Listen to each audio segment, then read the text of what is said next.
que es muy agresivo y mata a su víctima, él también muere, porque se queda sin su alimento, ¿no?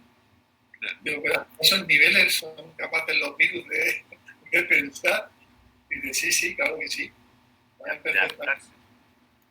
Increíble. Sí. El problema es que nosotros envejecemos igual que el virus, Enrique. Sí.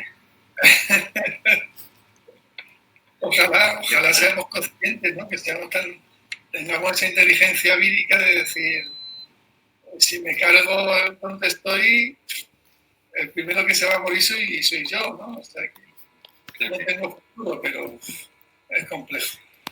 Enrique, Alberto, ¿les parece que demos por iniciado dado el horario? Pues venga, si queréis empezamos. Bueno. Tenemos una lista, ¿no? de introducción y luego ya pasamos a... Sí, voy a partir yo para dar el saludo y después te paso el pase, Enrique. Perfecto. Bueno, buenos días a todos y a todos los participantes de este encuentro. En nombre de la Universidad del Biobío y de la carrera de Educación Física les damos la más cordial de las bienvenidas.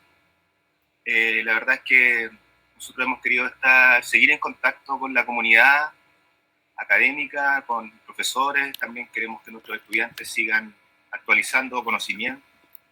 Y es en ese contexto en que hemos hecho un mes de jornada de presentaciones de distintos profesores. Así es que muchas gracias por estar acá y por confiar en nosotros. También aprovecho esto es en el nombre de la carrera de Educación Física y de la coordinadora de estudiantes de la carrera, que tienen un rol activo en la concreción de este seminario. Aprovecho también de darle la bienvenida al profesor doctor Enrique Rivera García, de la Universidad de Granada, que muy amablemente y con mucha disposición aceptó la invitación que le hicimos hace un tiempo atrás. Así que él nos va a hablar el día de hoy sobre la evaluación participativa, y ya el nombre nos dice, nos invita a mirar una educación física más allá de la tradicional. Así que él nos va a contar un poco qué viene trabajando en esta perspectiva y también dar las gracias por esta participación. La manera en que vamos a trabajar es que él aproximadamente 30 minutos va a presentar su trabajo, lo que nos viene a contar, y después vamos a hacer consultas, preguntas, inquietudes que nos hayan surgido de esta presentación, y la idea es dialogar y conversar.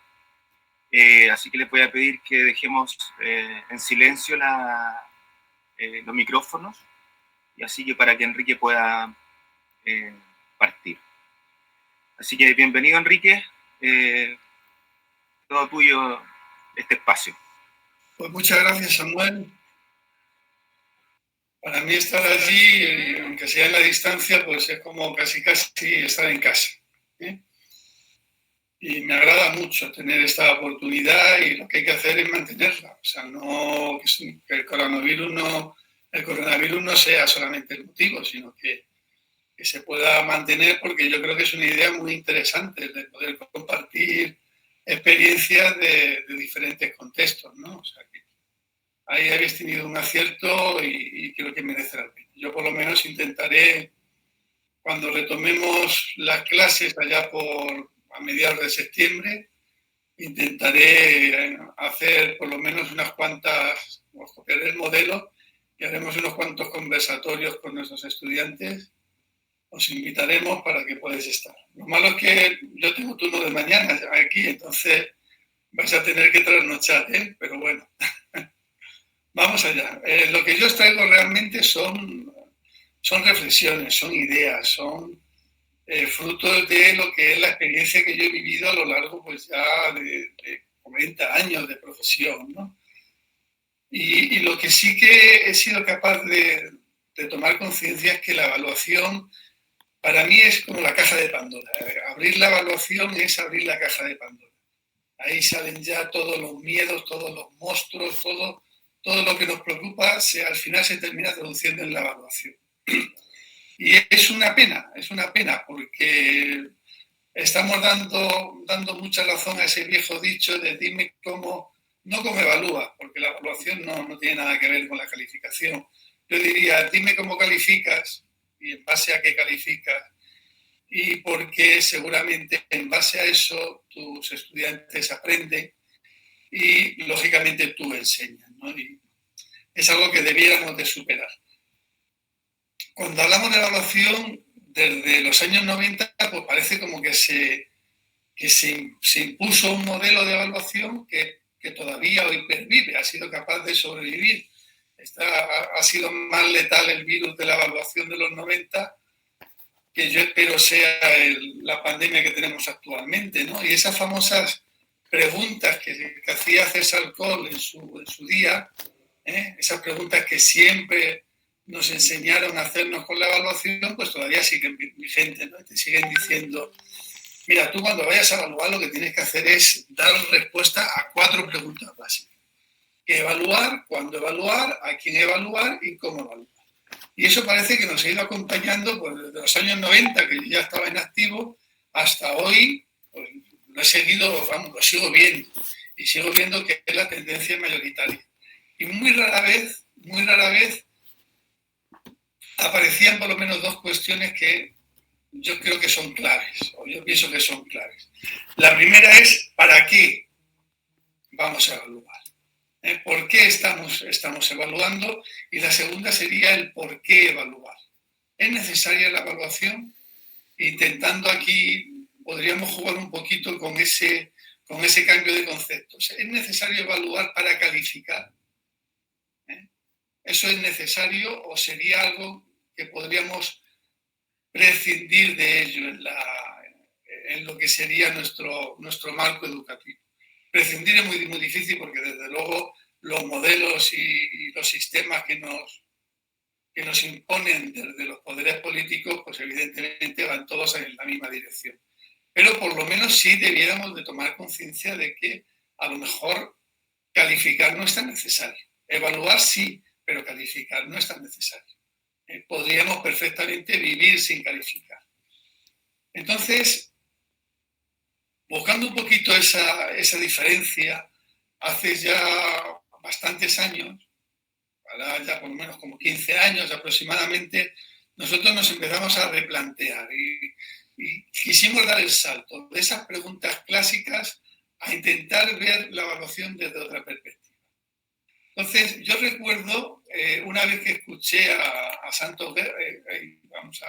Miguel Ángel Santos Guerra, recuerdo que en el año 86, 87 estoy hablando, o sea que ya ha llovido bastante, él hablaba de lo que eran las patologías de la evaluación. ¿Qué patologías son las que tiene la evaluación? Y si nos damos cuenta, prácticamente esas mismas patologías se siguen replicando y nos han llegado. O sea, todavía estamos exactamente donde estábamos en el año 87. O sea, el discurso que yo le escuché a Miguel Ángel Santos en ese momento, lo podríamos estar escuchando hoy día y no nos extrañaría. ¿Por qué? Porque la evaluación sigue siendo fundamentalmente una evaluación de mérito, es una evaluación meritocrática. Lo único que buscamos es el mérito. Buscamos siempre una evaluación que al final lo que nos interesa es transformarla en un dato numérico, que sea cuantitativa, que sea una evaluación que nos permita seguir ejerciendo el poder, o sea, una evaluación para controlar, una evaluación en la que para nada nos interesa la diversidad. Evaluamos y calificamos desde la homogeneidad. Sometemos a todos nuestros estudiantes, ya sean universitarios, ya sean niños y niñas de la básica, ya sean de la media, los vamos a someter a las mismas pruebas, porque decimos que eso es objetivo y además es justo. Y con eso nos defendemos. Cuando pensamos en la evaluación, ¿qué pensamos? Pensamos que nosotros como docentes, a quien verdaderamente tenemos que controlar es a nuestro alumnado. Entonces pensamos en una evaluación solo y exclusivamente centrada en el alumnado. Rara vez pensamos si merecería la pena hacer una evaluación, por ejemplo, de nuestro propio trabajo como docente o de nuestro propio proceso de enseñanza que hemos puesto en marcha para que nuestros alumnos, nuestros estudiantes aprendan. Y eso, la posibilidad de que sea democrática, por supuesto, brilla normalmente por su ausencia. Al alumnado lo más que se le puede permitir es dejarle un huequecito y dice, bueno, te voy a dejar un 10% para que te evalúes. Ahí tú te pones la nota. Yo digo que es como decirle a alguien, dice, mira, tienes esta migaja. Así que tú decides si esta migaja la vas a partir en 3, en 4, en 5, en 5 trozos. Lo que hace el estudiante normalmente es comerse la migaja entera. O yo por lo menos eso es lo que he visto. Además, ¿qué es lo que hacemos desde este modelo de evaluación, desde este modelo? Lo que estamos buscando siempre en la competencia es enfrentar a unos contra otros, hacer un poquito de memoria, recordar cuando estábamos haciendo esos famosos test de valoración de la condición física, que seguramente todavía se siguen haciendo en la gran mayoría de los establecimientos. Vosotros ya lo habéis transformado los habéis estandarizado para que sean una prueba para valorar la calidad de la educación física. Hasta ahí habéis llegado en Chile con esto.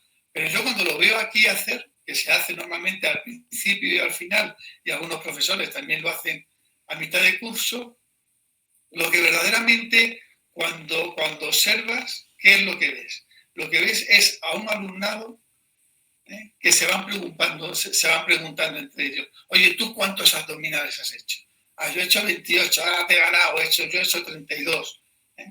Esa competencia está siempre, parece que necesitamos poner a nuestro alumnado unos contra otros, a lo mejor para dar respuesta a ese famoso dicho de divide y vencerás, serás capaz de mantener el poder. Y desde luego es una evaluación que jerarquiza. Al final lo que terminamos es ordenando de mayor a menor o de menor a mayor, pero terminamos jerarquizando. Profesor. ¿Es coherente con los procesos? En absoluto. Muchas veces la descontextualizamos de todo nuestro proceso y a lo mejor hemos hecho un excelente proceso y destrozamos todo un proceso por culpa de cómo trasladamos ese proceso a lo que sería la evaluación. ¿Qué es lo que nosotros en ese momento vimos? Hay que cambiar. Habría que cambiarlo de alguna manera, ¿no? Entonces, lo primero que tienes que cambiar es... Enrique, Enrique, ¿puedes compartir tu pantalla nuevamente, por favor? ¿Algo sucedió? ¿Sí? La compartimos nuevamente. Vamos allá. Le pedimos a los participantes, por favor, que no compartan su pantalla. Está presentando al profesor Enríquez. Qué raro, ¿no? Que se haya ido. Sí, que alguien compartió su pantalla.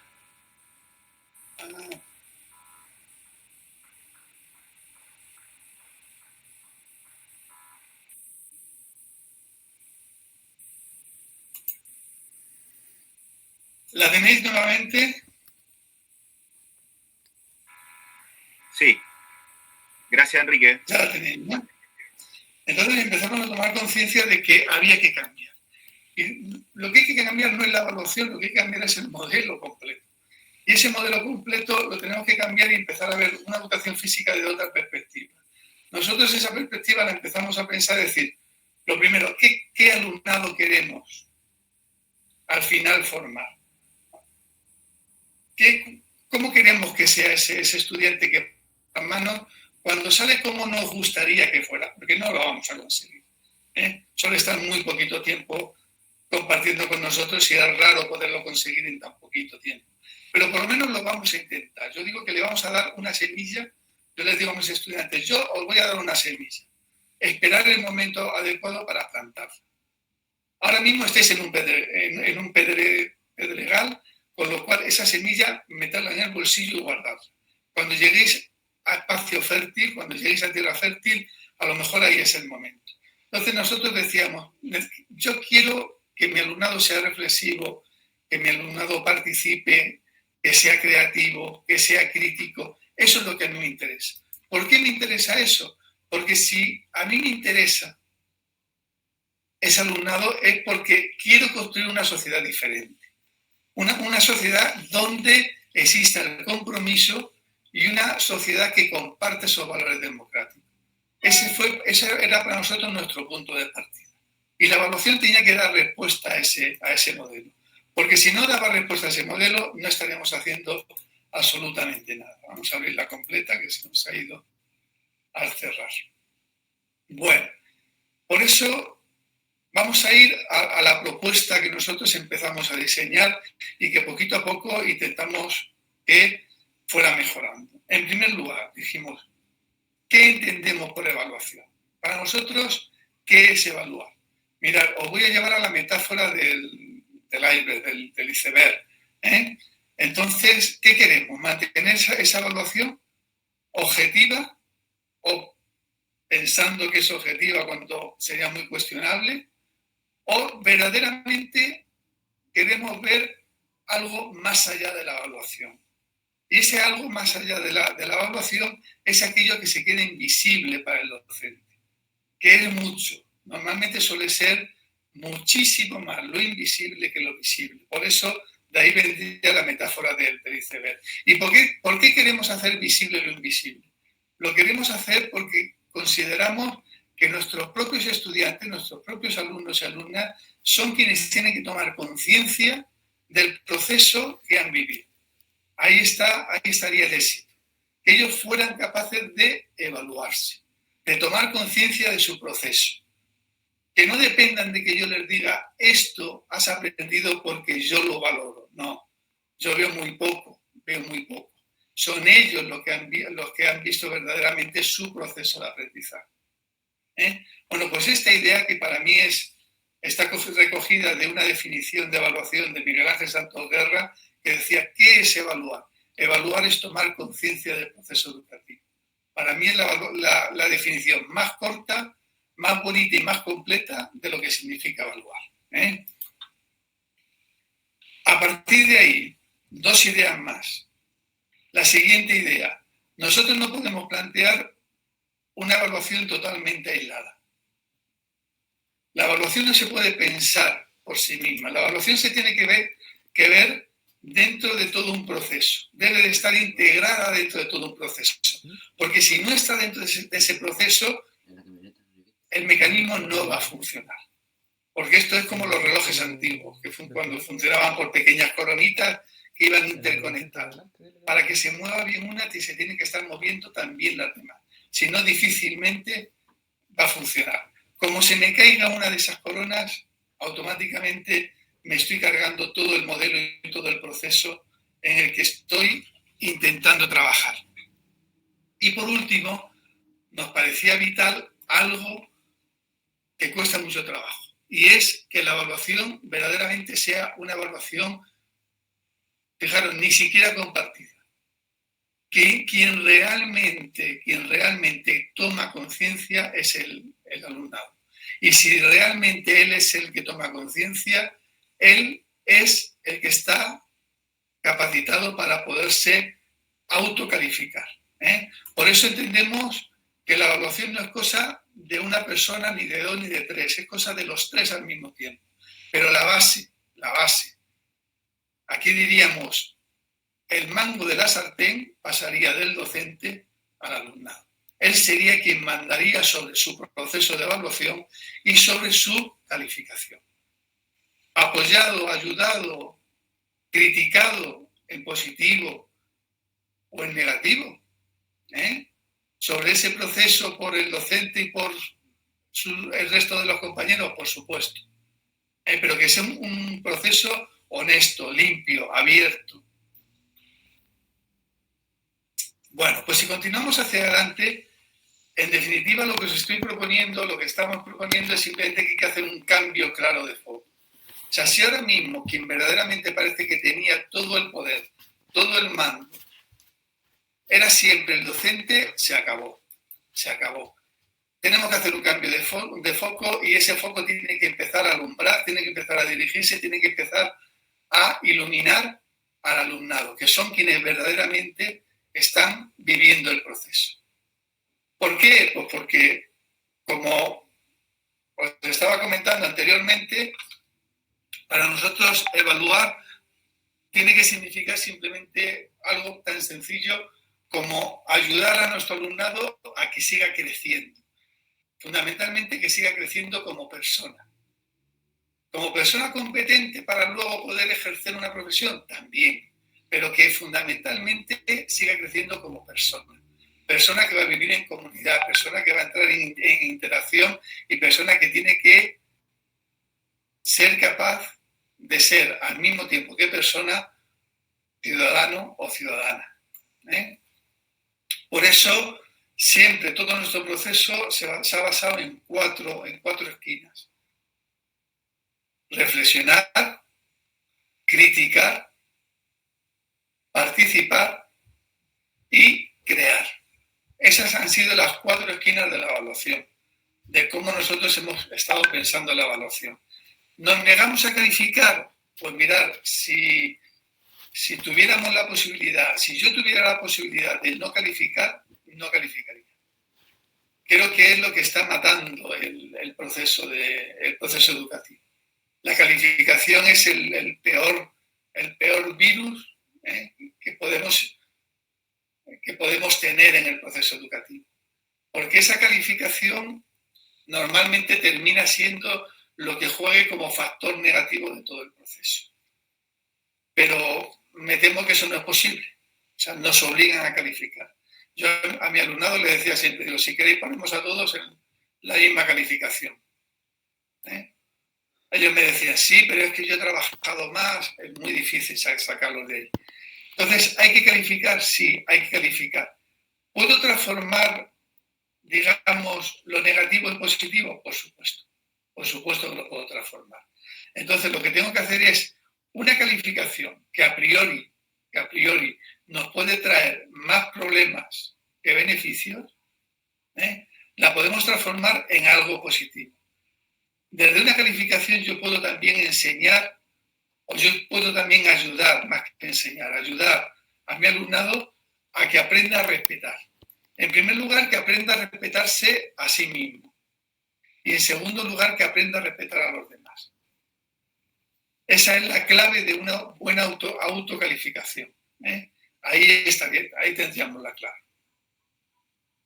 Bueno, como no quiero ser excesivamente largo, vamos a culminar con una última transparencia que de alguna manera resume o recoge toda la experiencia que nosotros vivimos. Es muy poquita cosa, porque vendrían a ser como las conclusiones finales y evidentemente el proceso queda por detrás. No hemos podido entrar en todo el proceso. Nos hubiera llevado muchísimo tiempo. Pero mirad, la idea es la siguiente. Yo no sé si conocéis a una mujer, a Alice Cooper, que hablaba, ella utilizaba un término muy bonito que lo llamaba la pedagogía venenosa. La pedagogía venenosa es esa que vamos inoculando día a día, desde las edades más tempranas a los niños y a las niñas, y que les va transformando hasta que los terminan moldeando para el modelo de sociedad que verdaderamente quieren unos pocos, pero que en absoluto es la que más nos podría beneficiar a todos y a todas. Bueno, ¿cuál sería la idea? La idea sería romper esa pedagogía venenosa o intentar romperla. Vuelvo a decir que con una pequeña intervención de una asignatura que te va a ocupar escasamente un semestre y va a ser 3-4 horas a la semana, milagros no se hacen, milagros no se pueden hacer. Pero sí por lo menos intentar hacer pasar a la gente de lo que sería esa percepción del miedo a la percepción de la satisfacción, desde la ruptura de esa pedagogía venenosa. Entonces, ¿cuáles son los miedos del profesorado y cuáles son los miedos del alumnado? Mirad, a lo largo de todo este proceso, hablando con el profesorado siempre te dicen lo mismo. Te dicen, es que a mí me da miedo a perder el control de la evaluación. Porque parece que el poder reside ahí, en la evaluación y en la calificación. Si yo cedo ese espacio de terreno a mi alumnado, ¿qué va a pasar? ¿Qué va a pasar? En segundo lugar, siempre te dicen lo mismo. es que si ellos se autoevalúan, si ellos se autocalifican, a mí ¿quién me garantiza que van a aprender, que van a adquirir esos aprendizajes mínimos que tendrían que adquirir? Yo les digo, ¿y qué hay que adquirir en educación física? ¿Qué aprendizajes mínimos? Saber entrar a canasta por la derecha, por la izquierda, botar el balón, el pase picado. ¿Qué más podemos aprender? A ver, la técnica de carrera, el cómo pasar un relevo, ¿qué más cosas? A ver, ¿qué es la resistencia? Todo eso es lo que nosotros tenemos que enseñar en educación física. Eso es lo valioso de la educación física. Plantearos si eso es lo valioso, porque si eso es lo valioso, me temo que estamos muy equivocados. En tercer lugar, uno de los grandes miedos del profesorado es el miedo al abuso que el alumnado puede hacer de la autoevaluación y por consiguiente de la autocalificación. Efectivamente, hay abusos. Claro que hay abusos. Yo recuerdo siempre el ejemplo de un alumno en una sesión. Nosotros hacíamos las sesiones de autoevaluación y autocalificación, son públicas y son abiertas, o sea que es con todo el grupo sentado alrededor y cada uno puede expresar lo que libremente quiera. Eso sí, quien se está autoevaluando, quien se está autocalificando, sabe que la última palabra siempre es la suya. Y recuerdo que decía, yo soy muy consciente que en mi proceso de aprendizaje, si lo tuviera que traducir en una nota numérica, no debiera pasar de un notable. Un notable para vosotros sería un 5 o un 6, ¿no? Aproximadamente. Dice, pero me voy a poner un 7.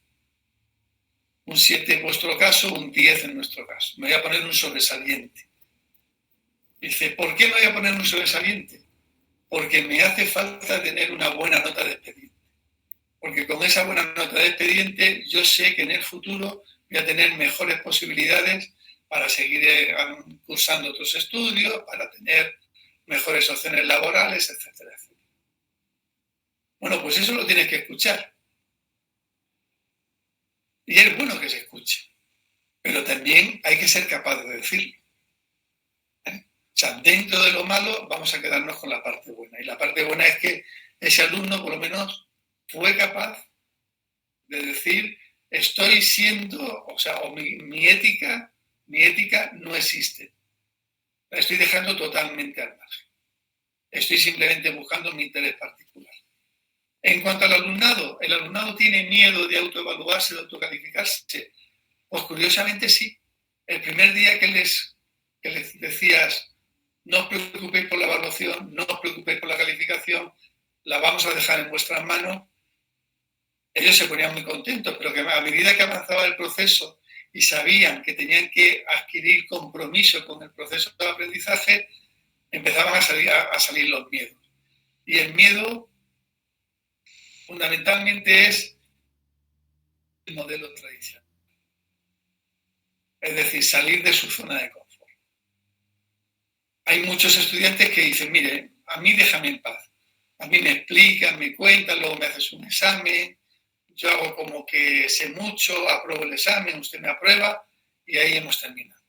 Yo no quiero tener más tiempo, porque yo sé que si me involucro en este proceso de aprendizaje, esto me va a suponer mucho tiempo. Aprender supone tiempo, pues claro que supone tiempo, pero también supone muchísima satisfacción.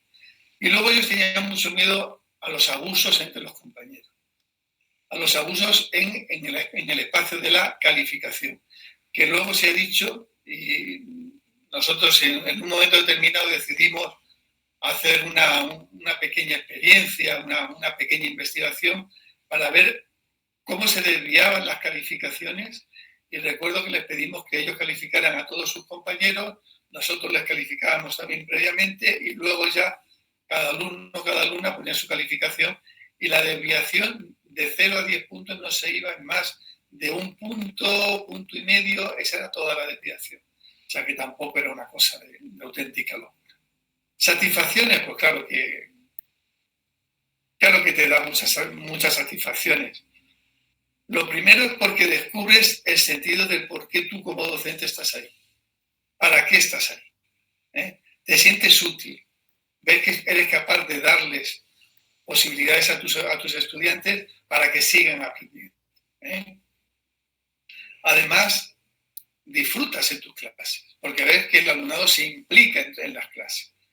Están disfrutando del proceso, que están aprendiendo y al mismo tiempo disfrutando, ¿no? Y, lógicamente, terminan descubriendo que es mucho más gratificante un proceso de autoevaluación que un proceso tradicional de evaluación y calificación. El alumnado, satisfacción, pues claro que sí, ellos te lo dicen siempre, dice, es de las pocas veces que he sentido que he aprendido cosas. He aprendido cosas. No solamente he aprendido para vomitarlo en un examen, no. He aprendido y son cosas que se van a ir conmigo, que se quedan conmigo, que probablemente me van a acompañar en mis años de futura docencia. Además, he aprendido que yo soy capaz de construir mi aprendizaje. Y además, me he dado cuenta que lo más valioso de ser docente lo tenemos que buscar siempre en el desarrollo de la persona para que sea capaz de integrarse luego a nivel social. Bueno, esta es la experiencia. Yo, de todas formas, vamos a acabar con esta transparencia que a mí me parece una de las mejores, de los mejores dibujos que hizo Tonucci, Francesco Tonucci, que él, bueno, yo lo llamo la fábrica de Tonucci, se conoce popularmente como la fábrica de Tonucci, ¿no? Y en ella podemos ver lo que significa esa entrada de los niños y niñas diversos, diversas, y cómo poco a poco la escuela lo único que prácticamente hace es sacar niños y niñas totalmente homogéneos. Esto mismo, para los que os guste el cine, seguramente recordaréis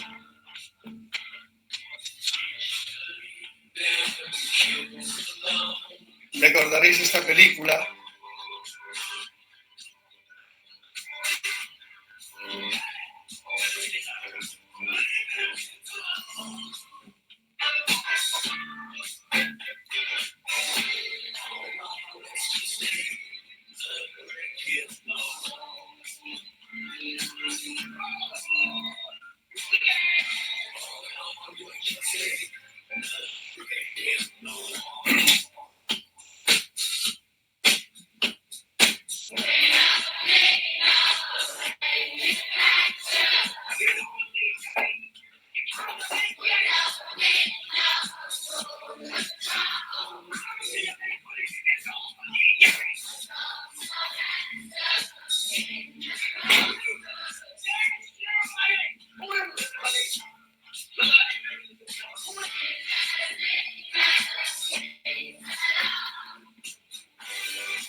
Bueno, pues simplemente reflexionar, planteároslo y qué queréis hacer con vuestro alumno. Que sean un ladrillo más en la pared o verdaderamente que se transformen cada uno, cada una en esa piedra preciosa, en esa gema, todas diferentes, pero todas con su particular belleza. ¿Qué decidís? Y si queréis, por mi parte, podemos pasar al conversatorio. Muchas gracias.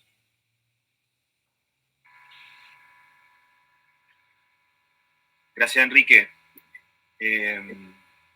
Bueno, queridos invitados, se abre el espacio para conversar, para hacer preguntas. Lo podemos hacer de manera, tomarnos la palabra o a veces también escribir a través del chat. Así que, como quieran, si hay alguna pregunta, consulta a Enrique o algún diálogo para ampliar la conversación. Hacerlo de palabra, ¿no? Hace mucho tiempo que no hablamos. Por lo menos vamos a hablar, ya que no nos podemos tocar.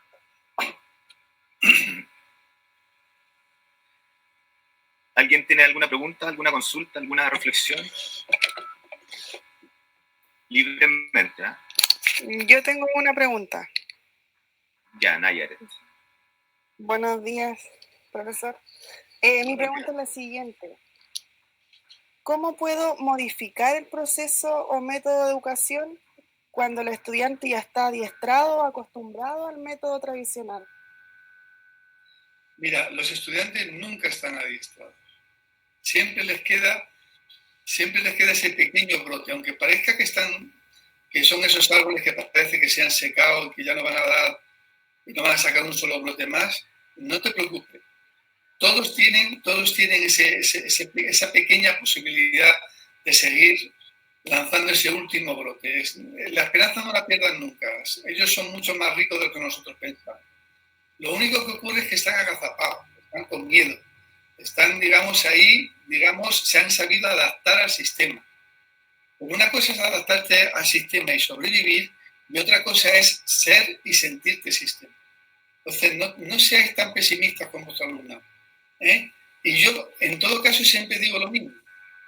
Con que solamente cambie uno o una de tus alumnos o de tus alumnas, te puede dar por muy satisfecho. Yo con eso me conformo, con tener una sola alumna, un solo alumno que haya sido capaz de captar el mensaje que tú has querido transmitir. Pero son mucho más de los que pensamos.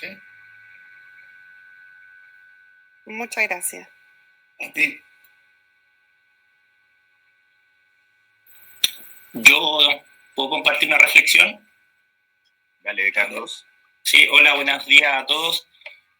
Profesor, primero agradecer su presentación y también tomarme desde el punto de vista de la colega. Creo que muchas veces nosotros también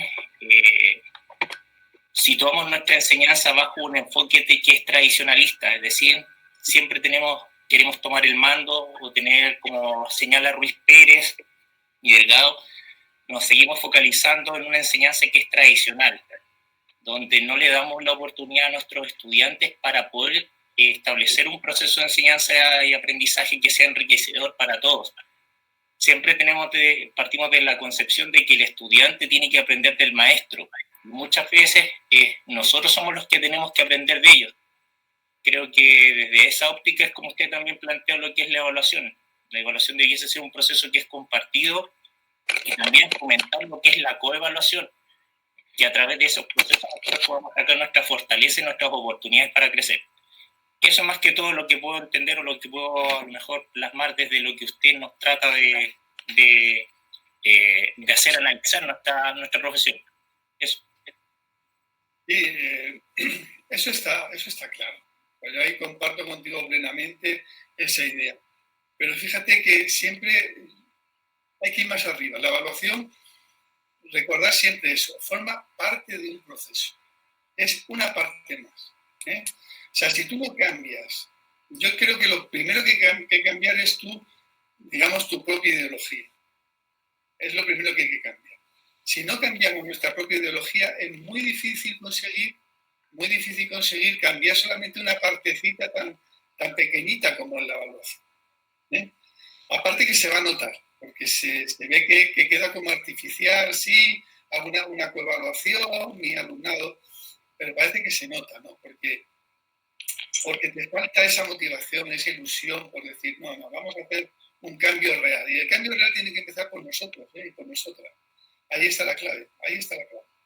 Nosotros no estamos, yo digo que cuanto más viejo, más cosas aprendo. Y más cosas soy consciente que no conozco. A mí me encantaría poder devolverme ahora 40 años atrás, pero sin perder lo que ahora mismo conozco, para seguir avanzando, ¿no? Es imposible, pero es una pena, ¿no? Entonces, ahí estamos totalmente de acuerdo. Pero cambia la ideología, cambiemos el sistema. O sea, yo creo que hay que salir de ese conformismo en el que nos instalamos a veces. En España pasa, en Chile yo creo que también pasa. No, es que el currículum es que me establece, es que me dice. Engaña al currículum, que se le puede engañar. Engáñalo, se le puede engañar. enseñar cosas engañando al currículum. Eso no significa que lo voy a incumplir, simplemente voy a llegar desde otro lado. Mira, yo tenía un compañero que siempre me decía lo mismo, Enrique, lo importante no es el qué se enseña, sino el cómo se enseña.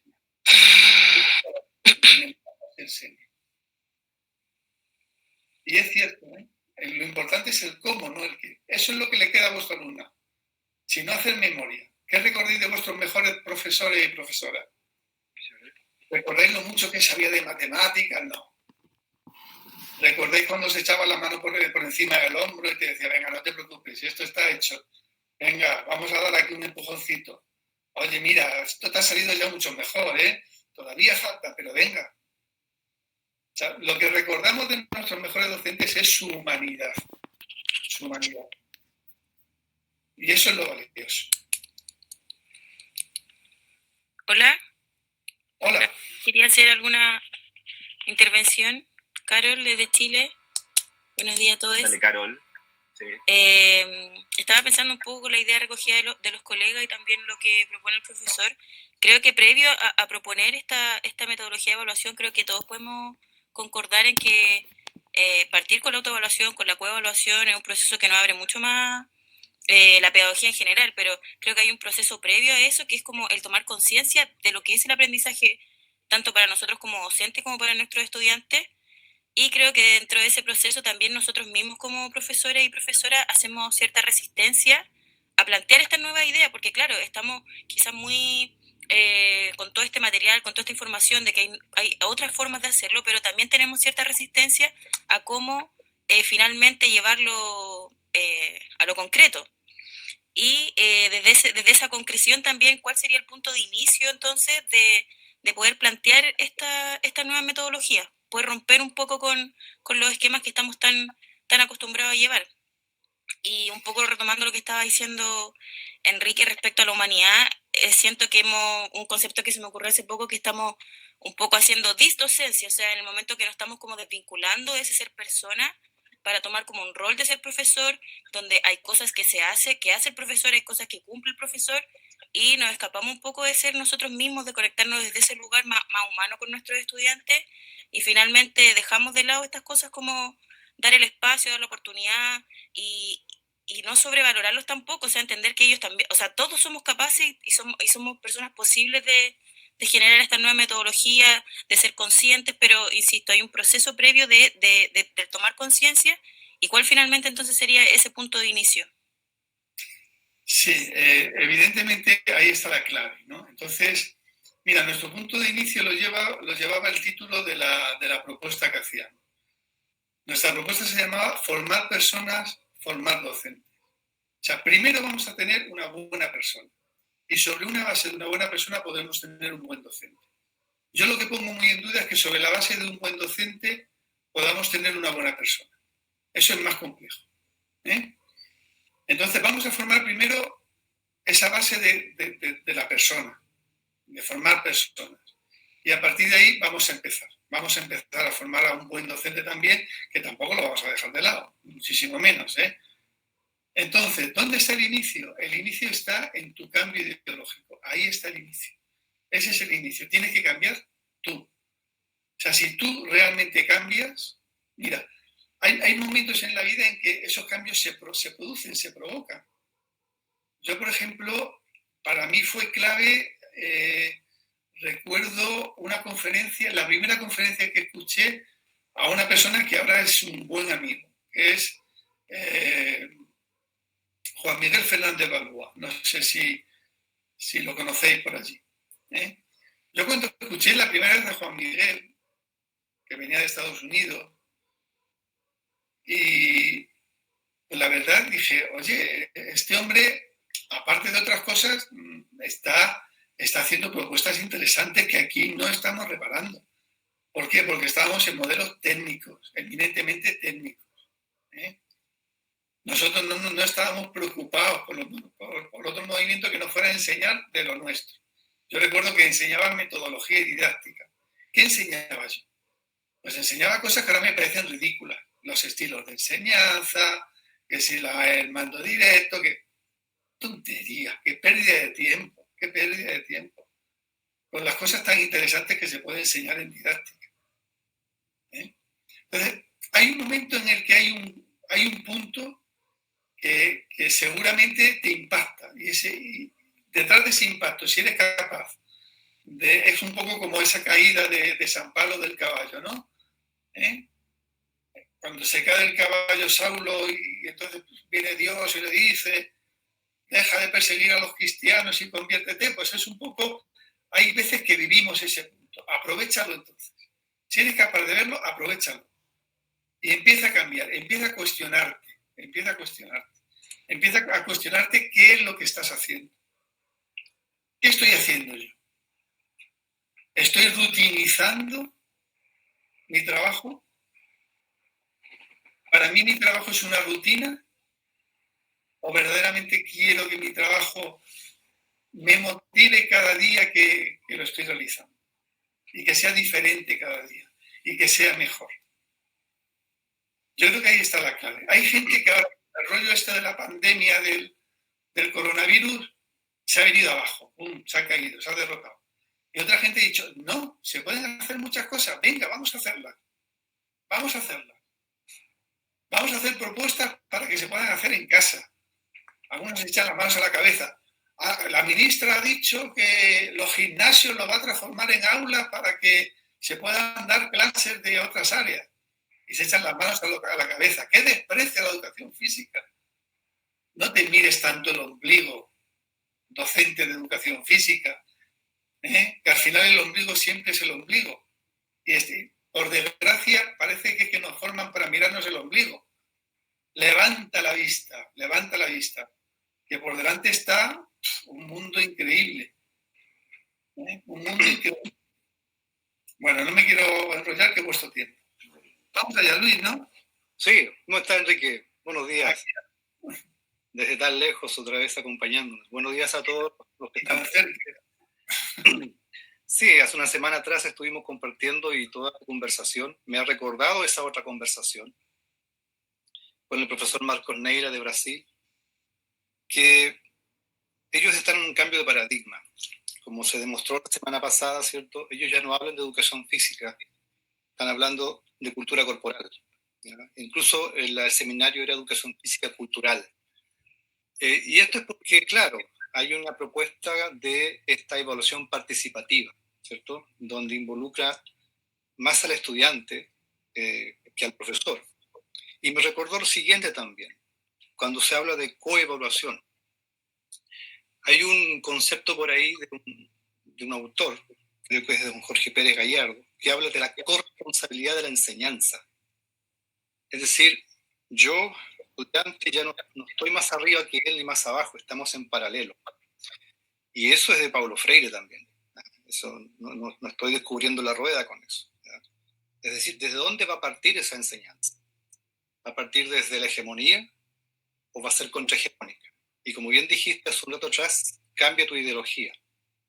Entonces, agradezco este momento porque vienes a refrescar y vienes a proponer que tenemos que volver a mirarnos. ¿Verdad?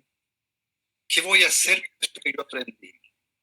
Y en lo personal, pienso que yo no debería estar aplicando lo que yo aprendí en los años 80 o en los 90. Se supone, ¿cierto?, que ha habido un proceso de transformación. ¿Ya? Ahora, dentro de las preguntas que mientras conversabas decía, ¿cómo? Porque lo preguntó también, creo que fue Naya, ¿ya? ¿Cómo se sale de ciertas estructuras, ¿ya? Cambiando de ideología? Pero ustedes tienen, por decirlo de alguna manera, pruebas y experimentos en que esto ya ha sido probado, ¿cierto? Sí. Que no es de ayer, vienen de un tiempo ya trabajando esto y ya has mostrado algunos ejemplos. ¿Cuál ha sido como la barrera más difícil de franquear? Mira, la barrera más difícil de franquear es curioso cómo se va produciendo un cambio significativo. A mí eso sí que me está preocupando. Un cambio significativo en el alumnado, que ha ido participando por esta experiencia. Al principio el alumnado era un alumnado súper comprometido que tomaba una conciencia muy clara de lo que significaba esta propuesta y trabajaban increíblemente bien.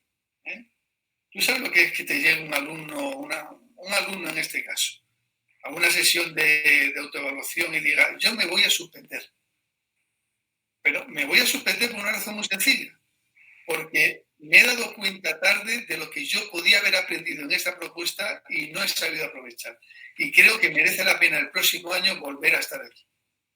Así que me voy a suspender.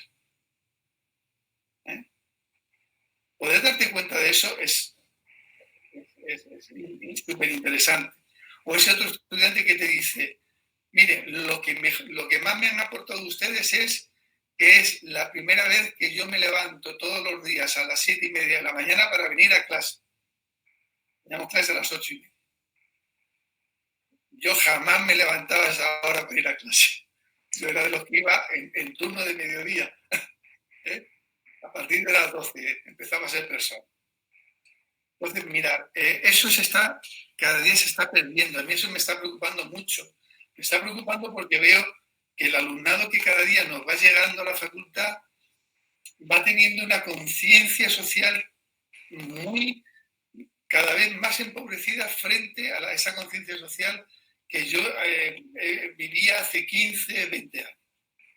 Hay una diferencia bastante significativa ahí. ¿Por qué? Habría que estudiarlo. Probablemente porque la propia, digamos que el propio pregrado que decís vosotros se ha desvalorizado muchísimo, ha perdido mucho valor, tiene difícil salida laboral cada día más. O sea, hay una serie de cuestiones que habría que ver qué está pasando. También porque el alumnado llega allí porque no tiene otra cosa que... No ha tenido otras expectativas posibles, pero bueno.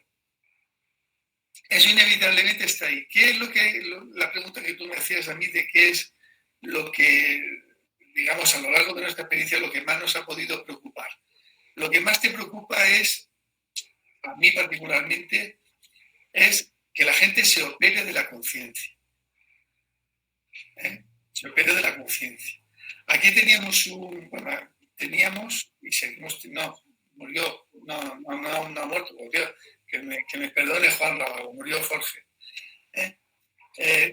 Hay un viñetista en el diario del País que él firma como El Roto y tenía una viñeta preciosa y sale un hombre con un fuerte dolor en la cabeza y en la siguiente viñeta aparece con la cabeza como si lo hubieran operado y dice, no sabes, le estaba diciendo un amigo, no sabes lo bien que me ha venido la operación de conciencia que me he hecho. Porque a partir de ese momento ha dejado ya de dolerme la cabeza y vuelvo a ser una persona totalmente nueva. Yo creo que cada día yo por lo menos estoy empezando a percibir que la gente se opera con más facilidad de la conciencia, salvo en momentos puntuales.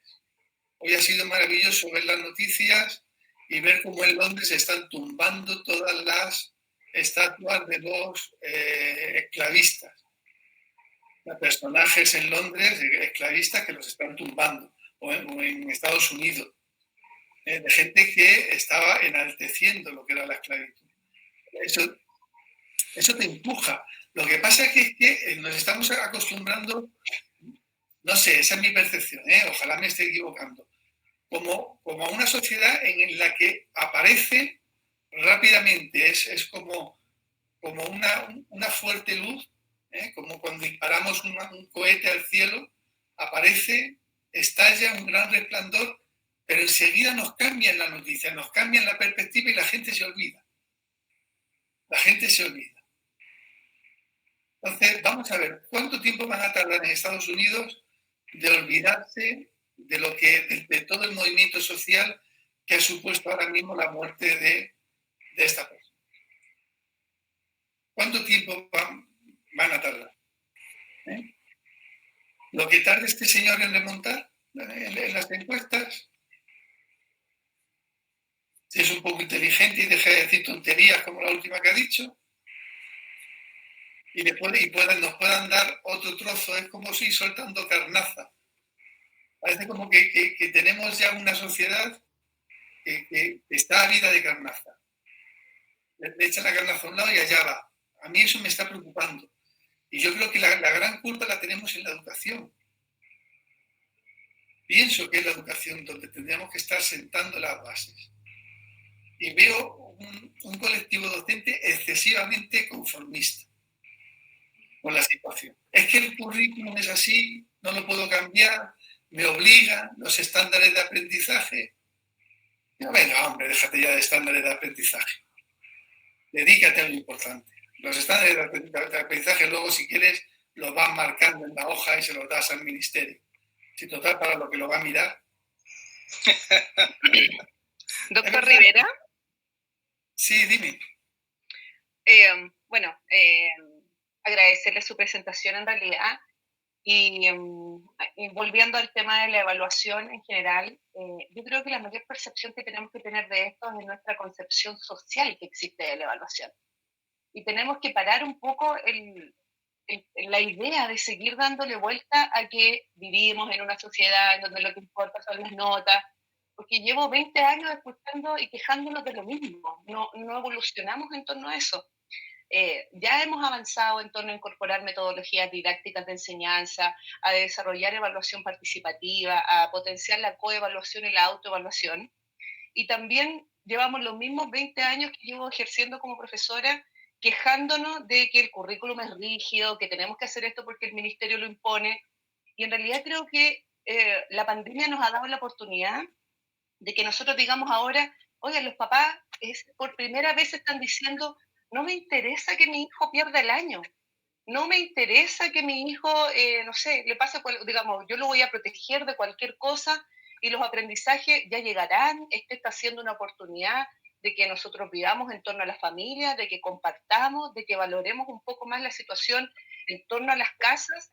Yo creo que tenemos que tomar esta oportunidad que nos está dando la pandemia, de que los apoderados y las instituciones educacionales basen sus fundamentos en torno a los aprendizajes más que en la calificación, y nosotros como profesores de educación física darnos el trabajo también de hacer el cambio. No podemos pretender que el cambio sea del ministerio hacia nosotros.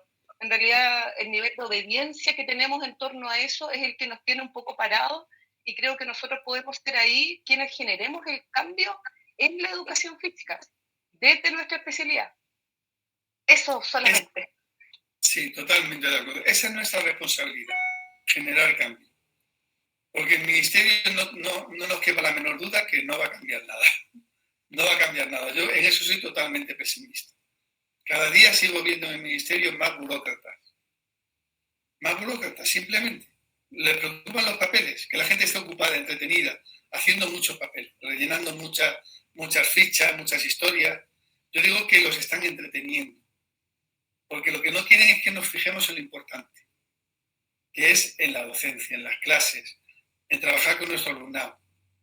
Creo que fue Jaume Carbonell, Alberto, fue el que al principio de la pandemia escribió sobre el tema de la evaluación, que decía, creo que fue Jaume, ¿no? Que decía que él era partidario del aprobado general. Sí. Era Jaume. Y él lo decía, para mí Jaume es una persona de lo más sensata, no es en absoluto nada revolucionario. Y decía, qué maldad, que un estudiante esté 3 meses sin ir a clase. El próximo año recuperará, seguramente lo va a recuperar sin ningún tipo de problema. ¿Por qué lo va a recuperar? Por una razón muy sencilla. Porque los que están en básica, si contabilizamos el número de horas que un estudiante pasa en la escuela, si contabilizamos ese número de horas, la cantidad de cosas que podría aprender y no aprende es brutal. Cuando un estudiante verdaderamente quiere aprender, no dedica ni el 10% del tiempo que está en la escuela para aprender eso que quiere aprender. Cuando lo vemos delante del ordenador jugando con su videoconsola o sus juegos y sus historias, ¿qué tardan ellos? Es que nos preguntan a los docentes, oye, explícame el funcionamiento del juego, las reglas, cómo... ¿Qué va? Cuando ellos están motivados por aprender, aprenden. Esa es nuestra labor. Simplemente es intentar conseguir que nuestros estudiantes se orienten y se motiven hacia un aprendizaje verdaderamente valioso. Verdaderamente valioso. Entonces, mira, aquí en España ahora mismo hay un movimiento, el profesorado se está quejando porque el Ministerio de Educación les está obligando a aprobar a la mayoría de los niños y niñas. Nosotros estamos cerrando ahora mismo el curso y no les dejan que repitan curso. No les dejan. El otro día me decía una maestra, y dice, fíjate qué faena, es que le hemos dicho a la inspección educativa, una maestra de básica, de enseñanza básica, le hemos dicho a la inspección educativa que vamos a suspender a varios niños para que repitan curso y nos ha dicho que de eso nada, que como mucho a 3 o 4.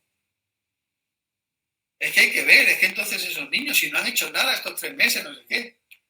Yo simplemente le dije, digo, ¿merece la pena que esos niños repitan curso? ¿Merece la pena? ¿O es más rentable a lo mejor que progresen, que sigan con su grupo de referencia?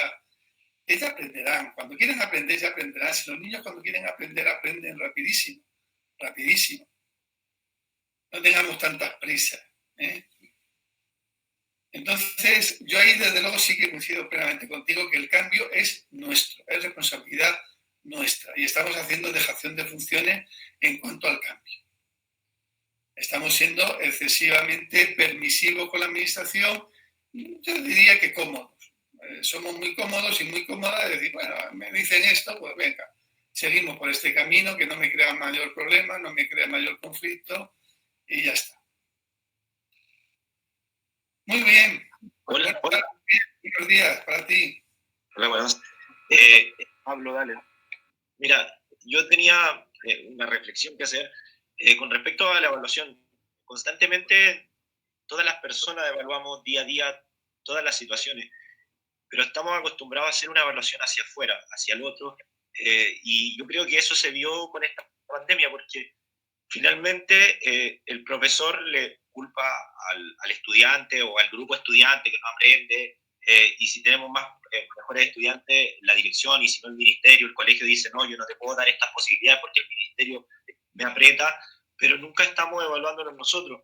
Lo mismo nos pasa como críticos. Creemos que el ser personas críticas es criticar al otro, es criticar lo que está afuera. Y finalmente en eso nos hemos transformado. Pasa la pandemia y culpamos que el gobierno permite abrir los malls. No nos culpamos a nosotros que vamos a los malls. Entonces, constantemente no entendemos el aprendizaje porque siempre le estamos diciendo al alumno, espera ahí, que yo te voy a evaluar, tú no tienes que hacer nada y yo te voy a decir si tú lo estás haciendo bien. Y lo mismo después esperamos como ciudadanos, esperamos que el gobierno nos diga estamos haciendo bien las cosas o que implante leyes, como por ejemplo ponerte una multa por no usar el cinturón de seguridad, cosa tan básica como entender que eso te salva la vida. Pero si no me están poniendo esa represión, no lo entendemos, no aprendemos. Y no logramos aprender, como digo, ese ejemplo del cinturón de seguridad, algo tan simple que no es para que no me saquen una multa. Muchas personas dicen, no, yo me pongo el cinturón para que no me saquen una multa. Finalmente, entender eso, que aprendemos y evaluamos nuestras cosas primero, entender que eso es, y traspasarle eso al estudiante desde temprana edad. También con respecto a la autoevaluación, ¿cuándo hacer la autoevaluación? Yo lo hago desde primero básico y te dicen, no, pero ¿cómo le vas a preguntar a un niño de primero básico qué está bien y qué está mal? Tú le tienes que decir.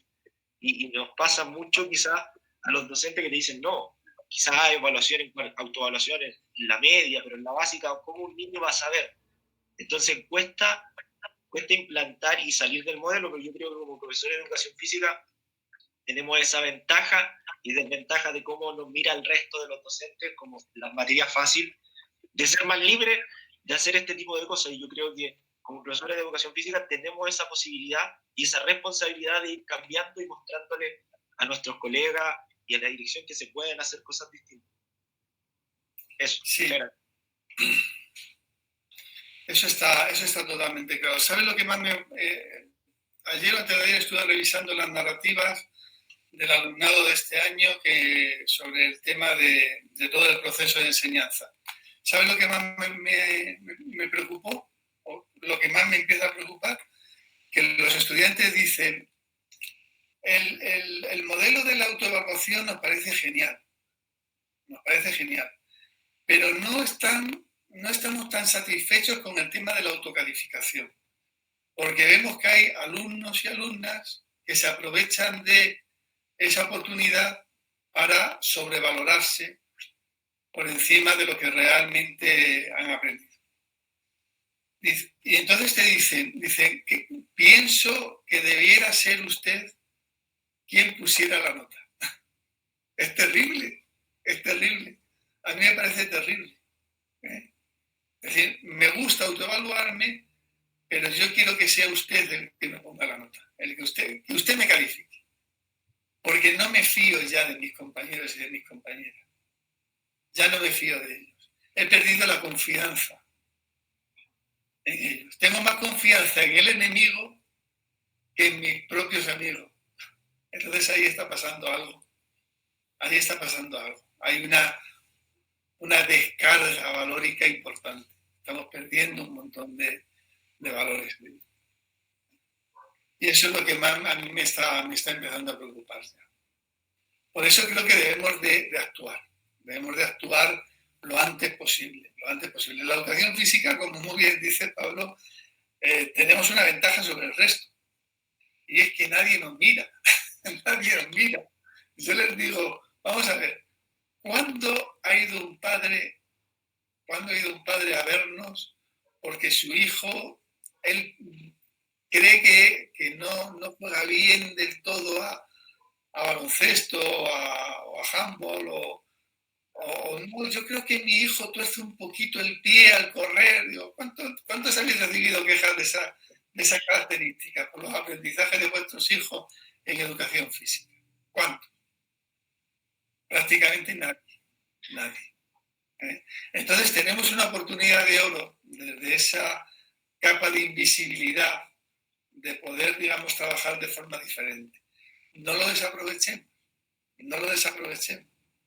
A pesar de que evidentemente todo el modelo imperante es el modelo tradicional. O sea, esas patologías, como decía al principio de Miguel Ángel Santos Guerra, siguen vigentes en el sistema. Vosotros además, para vosotros más acuciantes. Aquí todavía jugamos con un sistema público mayoritario que en ese sentido no tiene la presión del centro. En los sistemas donde ya entra la escuela privada, pues ya sabemos que hay una presión bastante fuerte de que tenemos que ser los mejores en esto, ser los mejores en lo otro. Es decir, nos interesa solo y exclusivamente competir contra los demás. Es lo único que nos interesa. Porque al final lo que me interesa es el resultado, es vender. Estamos haciendo objeto de la educación, de algo que no se puede hacer negocio. La educación no es para hacer negocio. La educación no está para eso. Más cosas.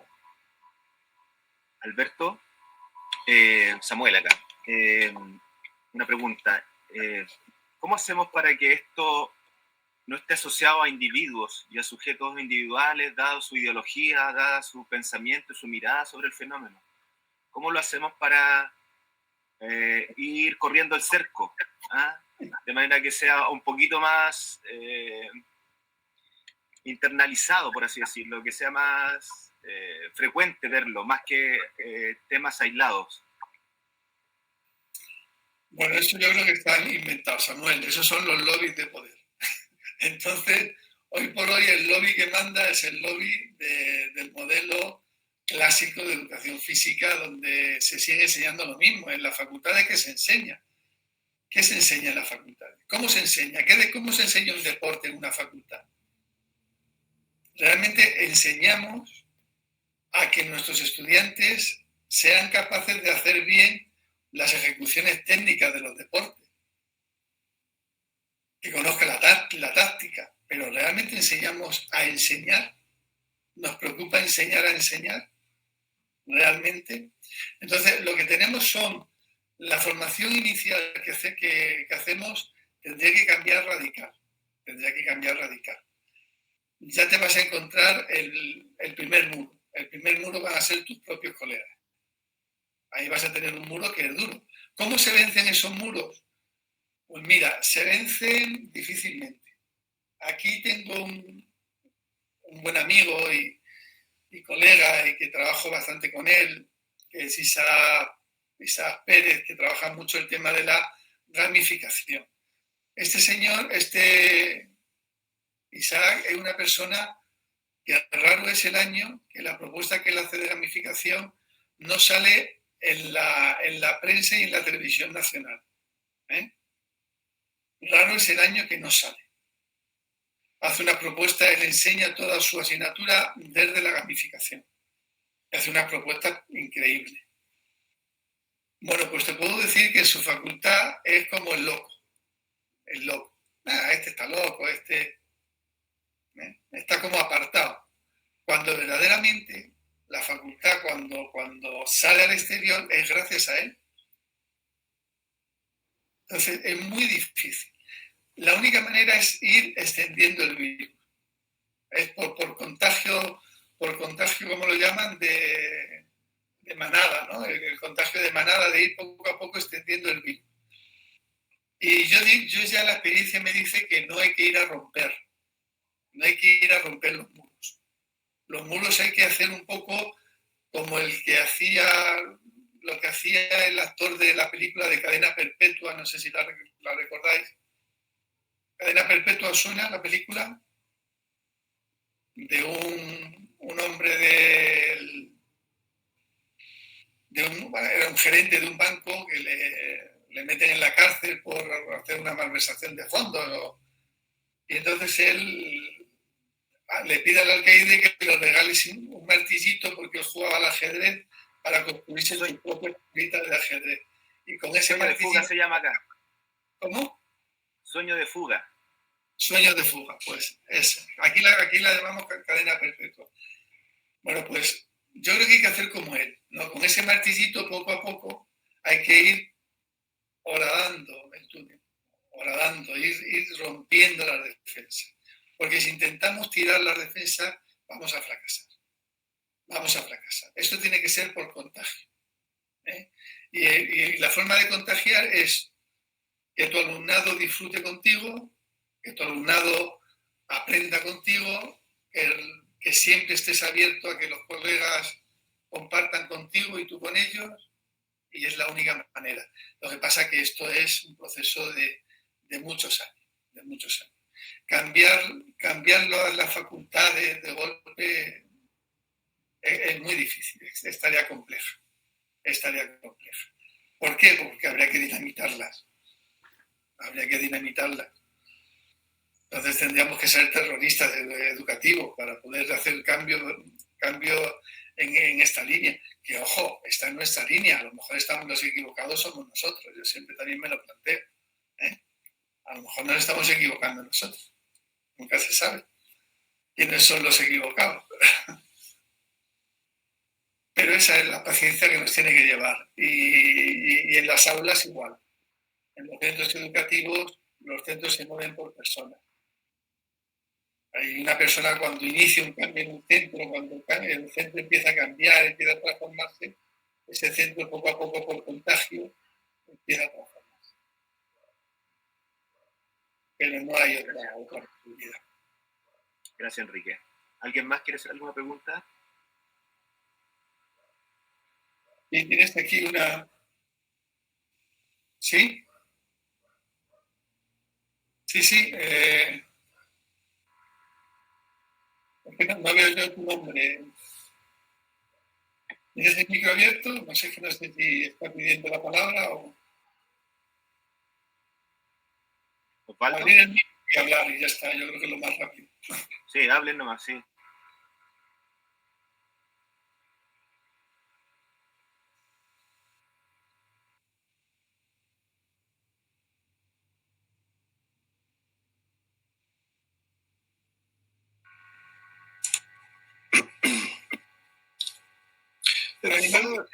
Una última cuestión que me... permiso, Samuel, permiso, Enrique. Sí.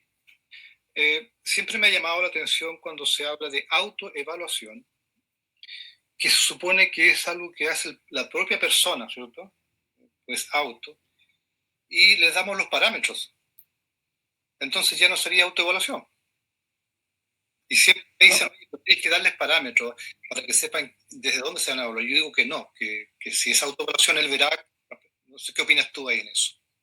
No, nosotros no le damos los parámetros. Nosotros lo que le damos, el proyecto que nosotros hacemos con ellos es un proyecto de compromiso. Entonces le decimos, mira, aquí tienes dos opciones. Te puedes montar, lo hacíamos con la metáfora de un viaje. Tú te puedes montar en este barco, pero en este barco hay que remar, amigo. Porque este barco, para que llegue a destino, depende de todos y de todas. Entonces también utilizábamos, aparte del nombre de formar personas, formar docentes, utilizábamos la metáfora de la colmena. Es decir, lo que tú aprendas me puede enriquecer a mí y lo vamos a compartir. Entonces teníamos una colmena que era una página web donde ellos iban volcando todo lo que iban creando, todo lo que iban construyendo, de forma individual o de forma grupal.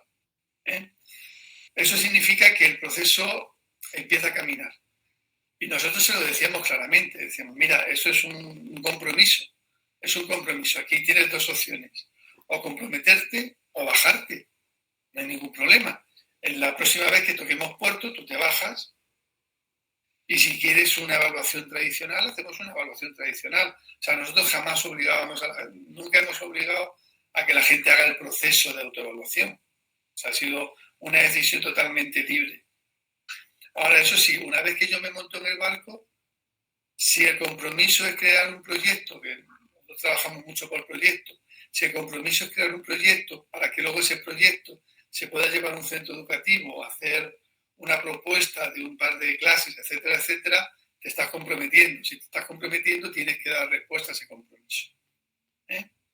Y en la medida en que tú des respuesta a ese compromiso, luego llegará un momento final en el que la autoevaluación se plantea, simplemente es una mesa redonda, o sea, nos sentamos en círculo y cada uno de ellos va expresando libremente qué es lo que él ha aprendido en el proceso y, fruto de ese aprendizaje, qué calificación entiende él. Yo digo que la calificación, siempre les decía a ellos, digo, mirad, los tramos de la calificación ya lo dicen. Sobresaliente es el que sobresale. Es el que sobresale. Entonces, yo les decía, ¿tú sientes que sobresales en el grupo? ¿Que has sido una persona influyente en el grupo? Porque si tú has sido una persona que ha influido en el grupo, que has aportado en el grupo, y eres sobresaliente, pues eres sobresaliente. O eres solamente una persona notable. Una persona que se hace notar, que sí, que está, pero no sobresale. Es una persona notable. O es una persona que está en el aprobado. Es una persona que simplemente se ha dejado llevar. Tú decides, ¿dónde estás? ¿Eres de los que has sobresalido? ¿Eres de los notables? ¿Eres de los aprobados? Ubícate. Con sinceridad, ubícate. Luego depende. Aquí decimos que hay alumnos que no tienen abuela y se quieren mucho, y otros, pues como tienen abuela, pues se quieren menos, pero ¿qué vamos a hacer, no? Así es el proceso. Entonces, una vez que llegas a ese momento, en ese momento ellos lo que hacen es expresar lo que han aprendido, dónde han estado sus puntos fuertes, dónde ven ellos sus puntos débiles, y con eso se autocalifica. El resto de compañeros y el profesorado tenemos la posibilidad simplemente de expresar nuestra opinión, de dialogar y decirle, pues mira, yo entiendo que a veces para arriba o para abajo, hay mucho alumnado que tiende a infravalorarse. Es curioso. Hay mucho alumnado que dice, no, yo creo que pues he sido de los de aprobado, no me he hecho. Y le tienes que decir, no, perdona, tú no eres de aprobado, tú has aportado muchísimo a este grupo. Y sus propios compañeros y compañeras se lo dicen. Entonces es un proceso muy vivo, en el que tienes que saber aguantar. Ahí hay que saber aguantar. O sea, esto es Es decir, mira, a veces la crítica, yo les digo siempre, la crítica es un positivo. Lo que pasa es que en nuestra cultura, la cultura católica, la cultura cristiana, no admite la crítica, la cultura católica. No la admite. Entonces, como no admitimos la crítica, siempre lo vemos en el sentido negativo. En cuanto alguien ha hecho, me imagino que lo estaréis viviendo en vuestras clases cotidianamente, cuando le decís a un alumno o una alumna que haga una propuesta en la clase y viene un momento final de reflexión, en cuanto alguien le dice nada, un mínimo detallito, enseguida se pone en guardia y rápidamente empieza a autodefenderse. Tranquilo, escucha. Si te sirve lo que te están diciendo, fenomenal. Y si no te sirve, sigue por tu camino. No pasa absolutamente nada. Es difícil, eso es difícil con el alumnado. Enrique. ¿Por qué? Porque está acostumbrado a esa pedagogía venenosa que nos han ido inoculando todos los días, de tal manera que cada vez que nos criticaban era precisamente para hacernos una crítica en negativo, de lo mal que lo estábamos haciendo. Esa pedagogía venenosa es terrible en la escuela, pero es la que estamos viviendo todos los días. Ahí está la clave. Oye, Enrique. Un docente situado en horizontalidad, dentro de lo posible. Yo no me creo la horizontalidad total del docente con el alumnado. Porque cualquier grupo enseguida aparece en la jerarquía. Eso es así. Eso, por sociología lo sabemos. O sea, que no es inevitable. Que se jerarquice un grupo es la cosa más normal del mundo. Enrique, mi última pregunta. Aquí hay muchos estudiantes. ¿Qué le diría a los estudiantes que están escuchando esta propuesta, que también a veces la escuchan de algunos profesores, sin embargo después se van a encontrar con una realidad completamente distinta? ¿Qué les podrías decir a ellos? Si es ahora mismo en su momento de formación inicial, yo les diría, da a cada docente aquello que quiere recibir, porque tú no le vas a cambiar. Entonces, no seas mártir, no te sacrifiques inútilmente. Quédate con la propuesta, quédate con esa semilla, quédatela, guárdala como si fuera un tesoro. Y el día que llegues al terreno fértil, plántala, que será el día que llegues a la escuela y en la que tú puedas plantar la semilla de cómo tú entiendes la educación. Y aún así te será difícil que crezca porque te la intentarán cortar. Te van a intentar cortar la planta siempre. Va a haber muchos compañeros y compañeras que te dirán, pero bueno, ya está bien, porque haces tanto, trabaja menos, nos estás dejando en mal lugar. O sea, los dardos en la diana, que diría Miguel Ángel Santos, es una constante. Nos machacan. Toda la gente joven que llega a los centros lo vive. Llegas con una ilusión, con ganas de cambiar el mundo y poquito a poco te empiezan a quitar esas ganas, ¿no? Porque el resto de compañeros y compañeras no quieren salir de su zona de confort y se niegan. Entonces, para ellos es un problema. Ahora, eso sí, si se encuentran a un docente que les dé la oportunidad de vivir una experiencia en su formación inicial en la que ellos sean los verdaderos artífices de su aprendizaje, por favor que no la desaprovechen. Porque normalmente a ellos lo primero que les viene a la cabeza es, ya está contándonos la misma milonga que nos cuenta la mayoría de los que llegan aquí el primer día. Entonces, no se lo creen. Lo que pasa es que también el boca a boca funciona. Entonces, poco a poco, año tras año, ya saben que si están con ese docente, que ese docente va a cambiar. Lo va a hacer de otra manera, va a ser diferente, ¿no? Pero, nos guste o no, también tenemos que sobrevivir. No tenemos más remedio. Entonces, ¿para qué nos vamos a enfrentar contra un muro en una facultad? Contra un docente que no quiere soltar el mango de la sartén. No merece la pena. Fríete un poquito en la sartén e intenta salir de ella lo antes posible. Ya por la próxima. Y sigue avanzando, claro. Efectivamente. Oye, en honor al tiempo, vamos a dejar la última pregunta, Enrique. Profesor, ¿Tuviera algo? chat hay una pregunta. En el chat hay una pregunta, a ver. Yo lo leo públicamente. Dice Claudia Colina, dice, ¿cómo es posible aterrizar esta propuesta de evaluación a niños y niñas más pequeños? Sí, pues mira, Claudia, yo donde primero la aterricé fue precisamente con niños y niñas más pequeños que en la universidad, porque yo he tenido la suerte de ser primero docente en la escuela y luego ser profesor universitario.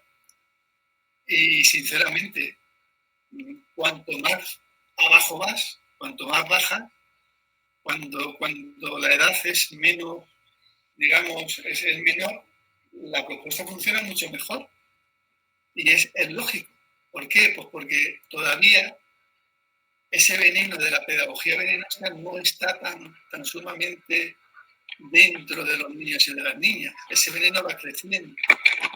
Un niño, a mí un viejo dicho, ¿no? Un dicho no, lo venden como un experimento, ¿no? Que le dan a los niños de educación infantil, les dan un clic de estos que utilizamos para pillar las hojas, ¿eh? Y les preguntan que cuántas utilidades le encontraban a ese clic. Y la respuesta es brutal. Ellos encuentran 300 o 400 posibilidades a un clic. A ese trocito metálico le encontraban 300 o 400 posibilidades. Esa misma pregunta la iban trasladando en edades superiores y curiosamente llegaba un momento en el que la única respuesta era para pillar unas cuantas hojas. No encontraban más utilidades. ¿Qué significa? Que nos tenemos que cuestionar también muchas veces si verdaderamente la educación educa o deseduca. Yo para mí más deseduca que educa la escuela, vamos, no la educación, la escuela. Entonces, esto es lo que nos ocurre cuando trabajamos con los niños pequeños. Ellos no tienen problema en ser críticos, en decirle a su compañero, a su compañera, como de ellos mismos ser capaces de autoevaluarse. Yo lo he hecho con ellos y me he ido a la mil maravillas. El problema es cuando van creciendo y esa pedagogía les ha ido invadiendo. En definitiva, es como yo digo que es la cocaína de la docencia, ¿no? O sea, es que esa pedagogía venenosa se va metiendo en tu cuerpo y es dificilísimo. Por eso muchas veces cuando llegas a la universidad, que me comentabais al principio, si era posible hacerlo en la universidad, yo decía, sí, pero el mono va a ser terrible. O sea, van a pasar un mono terrible porque les va a costar trabajo. Se produce el silencio. Esas clases calladas, silenciosas, que no preguntan, que no se atreven a decir nada. No hay peor cosa que la gente que no se atreve a preguntar. Y tiene un montón de preguntas que hacer, que es lo peor, porque cuando no tienen nada que preguntar, bien, lo malo es la cantidad de gente que tiene, que no se atreve a preguntar esas dudas que tiene, ¿no? Y es porque ha recibido habitualmente malas respuestas de sus docentes en el aula. Han aprovechado su pregunta para dejar a ese niño o a esa niña y decirle, pero no sabes eso, pero hombre, ¿sabes eso? Si lo expliqué el otro día, te lo sé. Entonces los niños dicen, mira, te pregunto a ver, pero dos no. Entonces ya no. Esto lo vivimos ya nosotros cotidianamente. Bueno, ¿alguna cosa? Cristóbal, ¿querías algo? ¿No?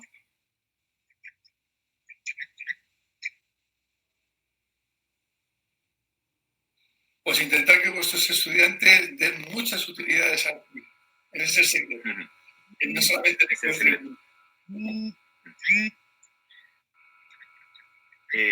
Bueno, Enrique, vamos a dar por terminado este encuentro. Te queremos agradecer mucho tus palabras, tu mirada, que algunos académicos, y me hago responsable de esto, nos refresca. También nos permite mirar que no estamos solos. Así que también la idea es que en el futuro, ojalá no tan lejano, nos podamos aglutinar, juntar, mirar, contar lo que hemos hecho, cómo lo estamos haciendo, justamente para ir avanzando, aunque sea lentamente, en el proceso de cambiar algunos procesos formativos y también lo que hacen nuestros estudiantes en la escuela. Así que muchas gracias en nombre de la carrera de Educación Física de la Universidad del Biobío, también desde la coordinadora de estudiantes, también te agradecemos haber participado y siempre tu gana y tu entusiasmo por formar profesores. Así que muchas gracias. Si quieres decir algo antes de partir. Pues que el placer es mío estar con vosotros, aunque sea a tan larga distancia. Esperemos que, como decíamos al principio, el virus ya se nos vaya mutando y se nos vaya debilitando, que parece que es lo que están diciendo las últimas investigaciones, que está siendo cada día más débil, que ya ataca con menos virulencia. Aquí, por lo menos en España, se está notando ya un ataque mucho más suave. Ya las personas que se contagian no eran los contagios de antes, muchísimo menos. Entonces, bueno, pues a ver si ya el virus este nos deja vernos en directo, que es como mejor nos podemos ver. Porque las pantallas están muy bien, pero no dejan de ser pantallas. No dejan de ser pantallas, por desgracia. Bueno, Enrique, un abrazo a la distancia. Cuidaros mucho. Y gracias a los participantes por haber participado en este encuentro. Que les vaya muy bien y saludo a sus familias. Gracias a todos, que estén bien. Gracias, Enrique. Cuídate. Profesor. Igualmente, cuidaros vosotros, porque nosotros ya estamos saliendo, ya nos podemos tomar una cervecita en los bares, ya la cosa ha cambiado. Y ya sabéis que España sin una cervecita y una tapita en el bar no es España. Que estés bien, amigo. Bien. ¿Alguien? ¿La coordinadora quiere decir algo? Comentar que, primeramente agradecer al profesor Enrique por su disposición y hablar un poco de este tema que es muy importante, que es la evaluación y de esa presión que existe también entre evaluación, calificación. Y gracias por eso, profesor, por compartir. Saludamos a su señora ahí atrás también. Hola. Hola. Y decir que algunas personas preguntaron en el chat si habrán más seminarios, más conversatorios. Y decir que sí, la próxima semana tenemos otro conversatorio con un profesor de Brasil. Así que están todos invitados también y vamos a hacer la difusión por la página de Instagram y enviar correos también. Ahí pueden inscribirse por el correo. Así que dejamos abierta la invitación para la próxima semana y agradecer al profesor Enríquez y a los demás profesores que participaron, al profesor Samuel y a todos los que estuvieron presentes. Gracias, amigo. Un abrazo, que estén muy bien. Igualmente. Lili, que está muy callada.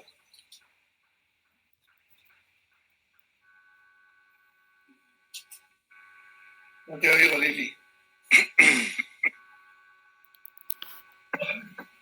Sin nada para poder escuchar con atención. Ahora sí te oigo.